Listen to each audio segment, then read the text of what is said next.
कि अब तो भगवान ने सबको मार ही डाला है, दिखाई दे रहा है भीष्म द्रोण कर्ण सब मरे पड़े हैं, विराट रूप में सब मरे हुए दिखाई दे रहे थे। तो अर्जुन ने कहा महाराज फिर तो अब समाप्त, अब तो कुछ नहीं करना है। तो प्रभु ने ये कहा कि ये जो मरे हुए दिखाई दे रहे हैं तुम्हें अपनी आंखों से नहीं दिखाई दे रहे, मेरी दी हुई आंख से तुम्हें दिखाई दे रहा। तुम अपनी आंखों से जब देखोगे तो तुम्हें सब जीवित, तुम अपनी आंखों से जब देखोगे तो सब तुम्हें जीवित दिखाई दे, इससे तुम्हें लड़ना है। तो पूछा जा सकता है भगवान से कि जब लड़ना ही है तो विराट रूप दिखलाने में और भीष्म द्रोण कर्ण मरे पड़े हैं इसको दिखाने की क्या आवश्यकता है।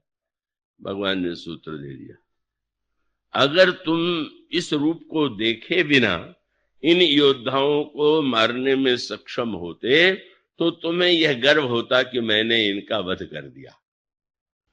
और तुमने जब देख लिया कि सब मरे पड़े हैं तो तुम समझ जाओगे कि मारा तो प्रभु ने है, मुझे तो नाटक में एक यश मिल गया। तुम अब तक जो युद्ध करते वह कर्तृत्व का अहंकार लेकर के मैं लड़ूंगा, और अब तुम जो युद्ध करो कर्ता बन के मत करो, निमित्त बन करके करो। मया एते निहता पूर्वमेव निमित्त मात्रम भव सभ्य साचिन। निमित्त के लिए तो तुम्हें जब कर्म करो, जो कृपावादी है वह सब कुछ करता हुआ भी जानता है करने वाले प्रभु हैं, और मेरे माध्यम से जो कुछ करा ले रहे हैं उनकी कृपा है। और जो कर्तृत्व और अभिमान से युक्त व्यक्ति है वो यही मान के चलता है कि मैंने जो कुछ किया वो सब मेरी सफलता का कारण वही। इससे बड़ा मशहूर प्रसंग आता है, भगवान ने जब सुग्रीव को लड़ने के लिए प्रेरित किया तो भगवान ने कहा कि सुग्रीव तुम जा करके गर्जना करो, बाली आवे तो लड़ो। तो सुग्रीव से नहीं रहा गया, महाराज बाली को कौन मारेगा, थोड़ी देर पहले आपने प्रतिज्ञा की मैं मारूंगा, बाली को कौन मारेगा, प्रभु ने कहा मैं मारूंगा। तो महाराज लड़ेगा कौन, बोले लड़ोगे तुम और मारूंगा मैं। यही भगवान का सूत्र है, अपना काम तुम करो, पुरुषार्थ करो, और जब मेरे कृपा की अपेक्षा होगी वो मेरी भूमिका तो मैं बाद में करूंगा ना। मानो भगवान ने प्रेरित किया और साहस करके एक बार सुग्रीव ने सोचा कि अब भगवान वचन दे ही रहे हैं तो आज अगर संयोग से मैं अगर हरा दूं तो इतिहास में तो ये लिखा जाएगा कि अंतिम लड़ाई में सुग्रीव ने बाली को हरा दिया। लेकिन हो गया उल्टा, बाली बड़ा अभिमानी, अब बड़े अभिमानी के सामने तो टिक नहीं पाया वो। जब गर्जना सुनकर के वो आया तो गोस्वामी जी ने कहा सुनो तो बाल क्रोधातुर धावा, और आ करके वो जो एक मुक्के का प्रहार किया सुग्रीव के ऊपर, वो एक मुक्का ही इतना यथेष्ट था कि मुझ सी प्रहार वज्र सम लागा। और तब सुग्रीव ने लड़ना उड़ना छोड़ करके तब सुग्रीव विकल हुई भागा, फिर भागा भगवान राम के पास आया। जब भाग करके आने लगा तो लक्ष्मण जी ने कहा प्रभु जीव का स्वभाव बदलता नहीं, आपने मित्र बना दिया, अपने बल का दर्शन करा दिया, और इस सब के बाद भी देखिए उसका जो पुराना भागने वाला अभ्यास है आज भी जो का जो, पहले भी भागता रहा तब भी भाग रहा। पर प्रभु ने कहा नहीं लक्ष्मण, भागने भागने भी अंतर होता है। क्या, मायावी के डर से भागा तो घर में आ गया, और बाली जब आ गया तो बाली के डर के मारे भागा तो ऋषमुख पर्वत पर चला गया, और आज बाली से डर करके भागा तो मेरे पास आ गया। तो अगर कोई भाग करके अंत में मेरे पास पहुंच जाए तो भी उसका भागना तो सार्थक हो ही गया, संसार की ओर नहीं गया। पर अगर मेरे पास ही आया तो उसमें तो ठीक है ये भागना है। पर प्रभु इतने से नहीं माने, आपने सुग्रीव को छू दिया, शरीर पर हाथ फेर दिया, और तन परसा सुग्रीव शरीरा, तन भाकुलिस, शरीर वज्र जैसा हो गया, हो गई सब पीड़ा, सारी पीड़ा दूर हो गई और शरीर वज्र जैसा हो गया। भगवान ने टटोला, अभी कुछ कर्तृत्व अभिमान शेष है कि नहीं? अब दर्द तो रह नहीं गया। जब तक दर्द रहती है तब तक भगवान की याद अधिक आती है, दर्द दूर हो जाए तो फिर लगने लगता है कि मैं ठीक हूं। तो भगवान ने कहा, मैं सोचता हूं कि अब दर्द तो तुम्हें नहीं है। नहीं महाराज, तो मैं बल भी तुम्हें देता हूं और जाके तुम लड़ो। प्रसन्न हो गए। अब शरीर वज्र जैसा हो गया और उसके साथ साथ भगवान है खड़े और लड़ने के लिए कह रहे हैं, तो अब अंतिम विजय शायद हो जाए। गए, पर वो विजय नहीं हुई। फिर बाली के सामने पिटने लगे। ये बड़ा मनोवैज्ञानिक आध्यात्मिक ग्रंथ है। मानो ये हुआ क्यों? गोस्वामी जी ने उसके लिए शब्द लिखा, बहु छल बल। और सुग्रीव को लगा कि हाँ, भगवान ने बल दे दिया है, पर जब तक अपना भी छल न मिलावे तब तक जीतना संभव नहीं। और बल और छल मिल नहीं सकता। छल क्या है? वो छिद्र है। भगवान को छल बिल्कुल पसंद नहीं। वे कहते हैं, निर्मल मन जन सो मोहि पावा, और मोहि कपट छल छिद्र न भावा। भगवान को छल प्रिय नहीं और भगवान छल को छिद्र बता रहे हैं। और इसका अर्थ क्या हुआ? मुझे स्मरण आता है इस प्रसंग में जबलपुर के एक युवक का, खेलने में प्रवृत्ति अधिक, दमा चौकड़ी में पढ़ने में नहीं। जब मैं जबलपुर में था तो पता चला कि एमए में वो प्रथम श्रेणी में उत्तीर्ण हो गए। बहुत निकट बैठने वाला युवक था, तो मैंने पूछ दिया, भाई तुम्हें पढ़ते मैंने नहीं देखा, तुम उत्तीर्ण ही नहीं हो गए, तुम प्रथम श्रेणी में हो गए। तो उसने कहा कि उसका तो बड़ा सरल फार्मूला है। क्या? बोले, नकल धन अकल बराबर सफल। हमने कहा, भाई तुमने तो अच्छा फार्मूला खोजा। हाँ, अकल थोड़ी लगा लो, नकल कर लो, बस हो गए पास। तो नकल धन अकल से सफल, तो इसने भी सोचा छल धन बल बराबर विजय सफल। लेकिन वो दोनों मिल ही नहीं सकते। छल तो छिद्र है। अगर कोई बर्तन में आपको दूध दे और आपके बर्तन में ही छेद हो तो सब बह जाएगा। भगवान ने कृपा दिया, पर यह मानने के बाद कि अभी छल है, बल से कम सही, पर छल मिला करके ही विजय मिलेगी। छल और बल कभी जुड़ता ही नहीं। जब जोड़ने की चेष्टा किया तो हारने लगा, और तब वो दशा आ गई जहां अपना पुरुषार्थ, अपनी क्षमता सब समाप्त हो चुकी है। अब समझ गया, अब मैं गया, मैंने बड़ी भूल कर दिया, लड़ने भी चला आया और बार बार लौट करके लड़ने आ रहा हूं। गोस्वामी जी ने शब्द लिखा, बहु छल बल सुग्रीव करी। एक शब्द जुड़ा हुआ हारने के साथ। क्या बोले? ही हारा। बहुत बार हारा था, पर हृदय से तो आज हारा। और जो ही पूरी तरह से, प्रभु अब तो आप ही कृपा करके बचावें, मैं तो बस जो कुछ श्रद्धा थी वो भी मैंने किया और अविवेक से मैंने छल भी लगाया। बस गोस्वामी जी कहते हैं, बहु छल बल सुग्रीव करी, हिय हारा भय मानी, मारा बाली राम तब हृदय माज सरतानी। मानो प्रत्येक प्रसंग में संकेत यह है कि आप जो पुरुषार्थ करते हैं वह तो आपका कर्तव्य है, आपकी बाध्यता है। आपको ईश्वर ने शरीर दिया है, मन दिया है, बुद्धि दिया है, धन दिया है, जो वस्तु दिया है, जो वस्तु आपके पास है उसका उपयोग आप कीजिए। पर उसके बाद भी अगर आपका लक्ष्य केवल संसार में नाम कमाना हो या केवल भौतिक सफलता हो तो ठीक हो सकती है, कभी सफल हो जाएंगे, कभी विफल हो जाएंगे। लेकिन आप इस सत्य को भगवान की कृपा के लिए का आवश्यकता करने की नहीं है, पर फिर भी करना आवश्यक है।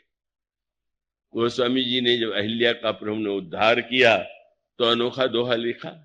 क्या गोस्वामी जी कहते हैं, अस प्रभु दीन बंधु हरि कारण रहित दयाल।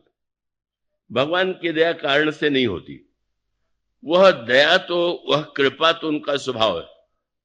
तो क्या करें, बस कुछ नहीं करना। गोस्वामी जी अगला वाक्य कहते हैं, तुलसीदास सठ ताहि भजु का छाणी कपट जंजाल। उन भगवान का भजन करो। क्यों? बोले भजन करने से कृपा नहीं होती, लेकिन भजन करने से तुम्हारे अंतःकरण में एक ऐसा अंतःकरण निर्मित होता है। भगवान की जब कृपा है तो सब पर सबको तो कृपा का अनुभव नहीं हो रहा है।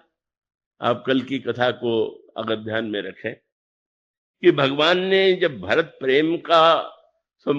का मंथन करके प्रेमामृत को प्रकट किया, तो इसका अभिप्राय भगवान कितने भी कृपालु हों, क्या उस कृपा का अनुभव प्रत्येक व्यक्ति को हो रहा है क्या? और इसका उत्तर है कि नहीं, बहुत थोड़े ऐसे लोग होंगे। तो ऐसी स्थिति में इसको दृष्टांत के रूप यूं करें कि भगवान की कृपा कैसे हो। तो मानो प्रश्न किया जाए कि पानी कैसे बरसे, तो पानी बरसना वो तो बादल का काम, और वर्षा जो है वो बादल का स्वभाव है, वो आपके कोई प्रयत्न का परिणाम नहीं। आकाश में बादल आता है और उसका काम, उसमें जल है, बरस जाना है, प्रकृति के नियमों के अनुकूल बरसता है। तो जल अगर बरस जाए तो बादल को मनाने की आवश्यकता नहीं, लेकिन एक आवश्यकता है, बादल जल बरस रहा हो और आपके पास बर्तन तो है, पर आप उसको उल्टा करके रख दीजिए, उस घड़े में आपको एक बूंद भी जल नहीं मिलेगा। और इसका अभिप्राय कृपा की वर्षा तो हो रही है, पर आपके हृदय का घड़ा तो सीधा हो। साधन माने घड़े को, हृदय को सीधा कर देना कृपा को ग्रहण करने के लिए। और घड़े को उल्टा रखा क्यों जाता है? घड़े में अगर खाली घड़ा है, उल्टा करके रख दीजिए तो खालीपन नहीं दिखाई देगा। इसी प्रकार से व्यक्ति नहीं चाहता कि दूसरे हमारी कमी को, हमारे खालीपन को जान ले, इसलिए उल्टा करके रख देता कि ऊपर से देख के लगेगा हमारा बुरा। मानो हम यह तो अनुभव करें कि ब्रह्म हम तो खाली है। अब इस खालीपन को आप अपनी कृपा से भर दीजिए। सारे प्रसंगों का संकेत यही है कि बंदर जो है साथ में जाते हैं, पुल भी और युद्ध भी होता है। युद्ध में राक्षसों से लड़ते भी हैं, हारते भी हैं, माया से भयभीत भी होते हैं, पर अंत में विजय प्राप्त होती है। इन सब का मूल तात्पर्य यही है कि कृपा को पाने के लिए कुछ नहीं करना है, पर कृपा कृपा है, इसको ग्रहण करने के लिए, समझने के लिए केवल आप और हम अपने हृदय को ऐसा बना सकें कि यह समझते रहें। और उस समझने का बस एक सूत्र मैं अवश्य दे दूं कि अंतिम दिन भी मैंने जबलपुर में यही कहा, पुरुषार्थ की महान महिमा है, पर उस महिमा के बाद इसको हम, यदि मुझसे पूछा जाए कि कृपा और पुरुषार्थ का क्या संबंध है, तो मैं यही कहूंगा कि पुरुषार्थ नदी की तरह है। नदी में कितना पुरुषार्थ है, नदी निरंतर बह रही है, एक क्षण भी रुक नहीं रही है, और नदी के द्वारा कितनी सेवा हो रही है। लोगों को जल मिल रहा है, नहा रहे हैं, वस्त्र धो रहे हैं, खेतों की सिंचाई कर रहे हैं, नदी के द्वारा समाज की कितनी सेवा हो रही, सब कुछ ठीक।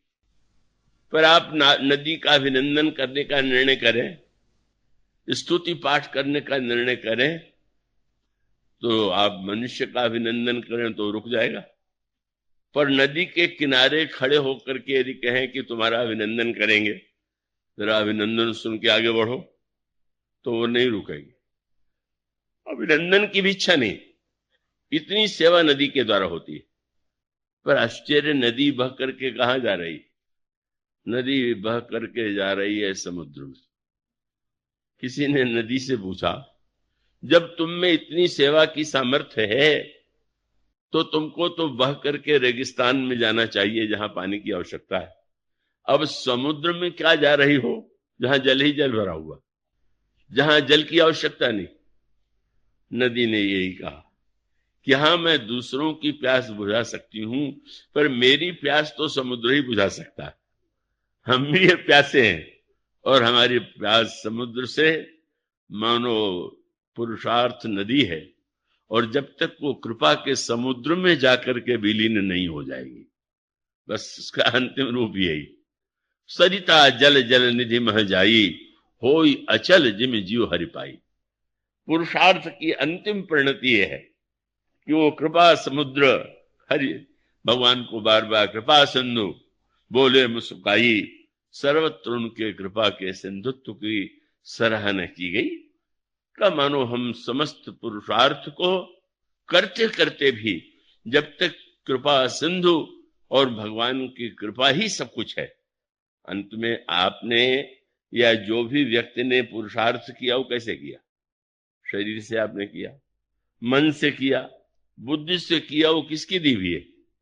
और जब विचार करके देखें कि वह सब भी तो ईश्वर का ही दिया हुआ है, और ईश्वर के दिए हुए शरीर से अगर आपने नहीं किया तो आपने बहुत अनर्थ किया। ईश्वर ने वस्तु दिया और आप उसका सदुपयोग नहीं कर रहे। पर इसके बाद इस बात को न भूलें कि ये जो कुछ है वह तो उसकी ही कृपा का परिणाम है कि उसने, गोस्वामी जी ने बार बार इसी की ओर संकेत किया। यह जो शरणागति का प्रसंग सुना रहे थे, उमाशंकर जी बहुत सुंदर ढंग से सुना रहे थे। तो भीषण की शरणागति सुना रहे थे, पर भीषण की शरणागति की अपेक्षा भी रामायण में एक शरणागति सर्वश्रेष्ठ है, और वह शरणागति मारीच की है। विभीषण की शरणागति में तो विभीषण में सद्गुण है, मारीच में वैसा कुछ नहीं था। मारीच जो है वो तो रावण का प्रेषित व्यक्ति है जो यज्ञ आदि को नष्ट किया करता था, पर वो स्वामी जी ने मारीच की शरणागति का वर्णन किया। श्री भरत की शरणागति उच्चतम, विभीषण की द्वितीय, और यो सबसे जो व्यक्ति ऐसा है कि जिससे देख करके दोष ही दोष की अनुभूति होती है वह है मारीच। लेकिन अंत में उसके लिए गोस्वामी जी ने वाक्य क्या लिखा कि भगवान राम ने उस पर बाण ऐसा नहीं चलाया कि मर जाए। यज्ञ में सुबाहु को तो नष्ट कर दिया और भगवान ने ताड़का का वध कर दिया, पर मारीच को बाण चलाया उसके ऊपर तो बिना फल का चलाया, और वो बिना फल का बाण मारीच को ले जाता है, दूर समुद्र के किनारे पहुंचा देता है। लेकिन बिना फल के बाण का परिणाम क्या होगा? उस बाण के प्रहार से कौबस्सु रावण के पास भी लौट के नहीं गया। यज्ञों में बाधा करने का तो उत्साह ही समाप्त हो गया। अब उसकी दशा क्या हो गई? उसको हर समय यही ध्यान बना रहता था कि कहीं राम तो नहीं आ गए। भय मत कीट भृंग की नाई, जहां तह मैं देखूं दो भाई। यह वाक्य मारीच ने रावण को सुनाया, और मारीच को जब आवश्यकता हुई कि सीता का हरण करने के लिए कपट मृग की आवश्यकता है, तो उसका ध्यान गया कि मारीच से अधिक इस कला में निपुण नहीं है। मारीच के पास जाकर के जब उसने प्रस्ताव किया तो मारीच ने यही कहा कि अपना संस्मरण सुनाया, तुम ऐसा विरोध मत करो। रावण जब आया था तो मारीच को उसने प्रणाम किया था। जब रावण को समझाने लगा तो फिर रावण अपने असली रूप में आया। अच्छा, तो मैंने प्रणाम कर दिया तो तुम उपदेश देने लगे, तुमने समझ लिया कि मैं तुमको गुरु समझता हूं। अरे मूर्ख, कहु सठ मोहि समान को जोधा, कौन कैसा हुआ? और तूने अगर मेरी बात नहीं माने तो सिर काट दूंगा। बस वहीं पर मारीच के जीवन में एक क्षण में शरणागति आ गई। श्री भरत अपने को अगर शरणागति माने तो क्या कहना है। वो भी कहते हैं कि तदपि शरण सन्मुख मोहि देखी। विभीषण जी मैं रघुवीर शरण अब, लेकिन मारीच बेचारा तो लाचारी बस। उभय भांति देखो निज मरना, तब ताके से रघुनायक शरण। रावण के हाथ भी मरेंगे, श्री राम के भी हाथ से तो अब इधर ही ठीक। मानो शरीर से बाद में गया, मन से वो शरण में चला गया और उसकी शरणागति में कृपा की पराकाष्ठा। पराकाष्ठा क्या है? विभीषण को तो कम से कम लंकेश का पद मिला, मारीच को तो बाण का प्रहार झेलना पड़ा। पर गोस्वामी जी ने लिखा कि जो ही वह मन से शरण में गया, इतना आनंद आ गया, इतना हर्ष हुआ कि लगने लगा कि मैं अगर हर्ष को प्रकट कर दूंगा तो रावण को संदेह हो जाएगा कि इतना प्रसन्न कैसे हो सकता है, कहीं ऐसा तो नहीं कि यहां से जा वहां जाके मिल जाए, इसलिए छिपाए रहो। मन अति हरस जनाऊ न तेहि, और आज देखी हूं परम सने। किसी ने पूछा आज क्या होगा? बोले अपना बाण जो है उसे प्रभु चलावेंगे मेरे ऊपर। बाण चलाने की कल्पना तुम्हें प्रसन्नता दे रही? उसने यही कहा कि कोई वस्तु खाने को मिली हो, भरपेट न मिली हो, और भरपेट मिले तो क्या कह रहे हैं? बोले एक बार बिना फल के बाण का आनंद में ले चुका था और उसके परिणाम स्वरूप भगवान सर्वत्र दिखाई देने लगे। मैंने सोचा जब बिना फल के बाण का ये चमत्कार था तो फल के बाण का क्या फल होगा। इससे बहुत आनंद है। और कैसा अनोखा कार्य किया, गया और गया फिर भागा। कि अगर कोई महाराज से पूछे ये कैसी शरणागति है, तुम पहले तो शरण में गए और फिर वहां से भाग खड़े हुए। तो महाराज ने कहा कि मैं गया तो, लेकिन जब मुझे यह ज्ञात हुआ कि प्रभु का यह नियम है कि निर्मल मन जन सो मोहि पावा, मोहि कपट छल छिद्र न भावा, तो मैं समझ गया कि मैं कपट मृग हूं, तो मैं तो प्रभु को पाने योग्य नहीं। पर मारीच भाग तो रहा था, पर गोस्वामी जी कहते हैं वो प्रभु लौट लौट करके पुनि पुनि प्रभु विलोक्य जा रहा था सामने और देख रहा था पीछे की ओर। पूछा गया तुम पीछे की ओर क्यों देख रहे हो? पीछे का अगर जाना है आगे तो आगे देखो, पीछे क्यों? उसने कहा मैं देख रहा हूं कि मेरे पीछे प्रभु दौड़े हुए आ रहे हैं। क्या तुमने अर्थ लिया? मानो मारीच ने कहा कि मैं आया तो शरण में, पर जब मैंने देखा कि मैं शरणागति के योग्य नहीं हूं तो भागा। पर लौट करके इसलिए देख रहा हूं कि मैं कपटी होने से आपको नहीं पा सकता, यह सिद्धांत भले ही हो, पर आप कपटी को नहीं पा सकते ऐसा तो नियम नहीं बनाया आपने। तो मैं अब आपको नहीं पा सकूंगा, आप ही मुझे पा लीजिए और ऐसा पीछा कीजिए कि जब तक मैं आप में विलीन न हो जाऊं तब तक आप। उस समय उसकी शरणागति अंतर में गोस्वामी जी कहते हैं कि अंतर प्रेम तासु पहचाना। बाण लगने पर भी, राज्य मिलने पर शरणागति का आनंद तो प्रत्येक व्यक्ति को आता है, पर बाण लगा और बाण लगने पर गोस्वामी जी ने कहा अंतर प्रेम तासु पहचाना, मुनि दुर्लभ गति दीन सुजाना। मानो ऐसी असमर्थता कि जब व्यक्ति यह अनुभव करे कि भगवान की शरण में जाने योग्य भी मैं नहीं हूं, प्रभु ही अपनी कृपा से शरण में ले ले तो उनकी कृपा है। यह मानो असमर्थता के उस सीमा की सूचक है जहां पर पुरुषार्थ का लेश नहीं। इसलिए बहुत कहूंगा कथा बढ़ाई, कहते कहते यही लगता है कि यह तो अनंत कथा है, पर मूल तात्पर्य यही है। समस्त अमृतों का महत्व है नामामृत रूपामृत कथामृत।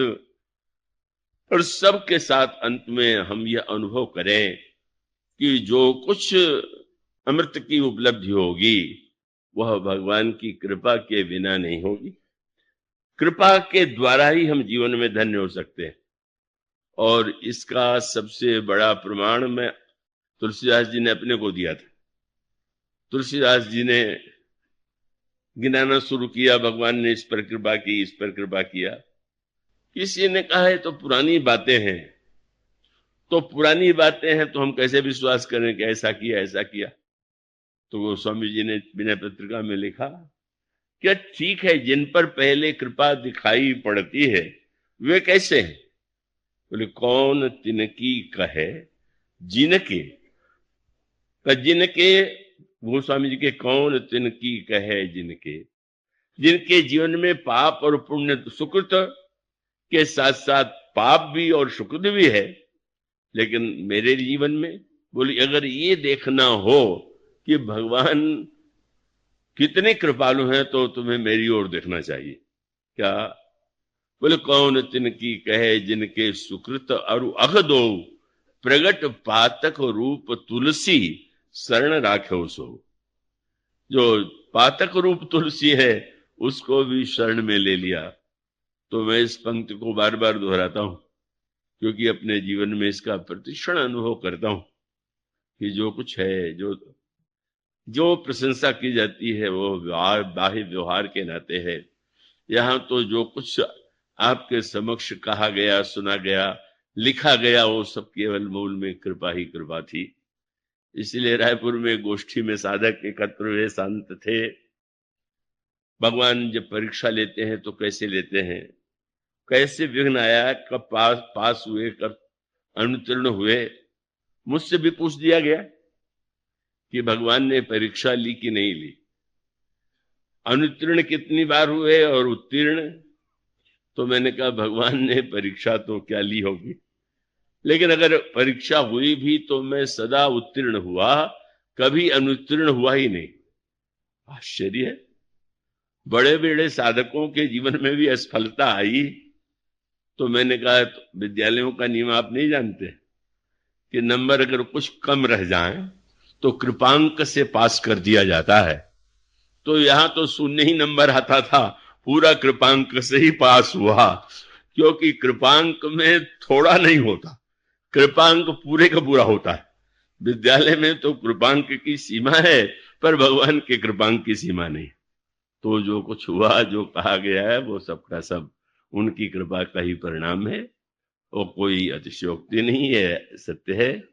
और प्रभु के चरणों में यही निवेदन है कि हम लोगों के जीवन में बस जो वे कराना चाहें वे हम अनुभव करें कि वह उनके दिए हुए वस्तुओं के माध्यम से ही हो रहा है।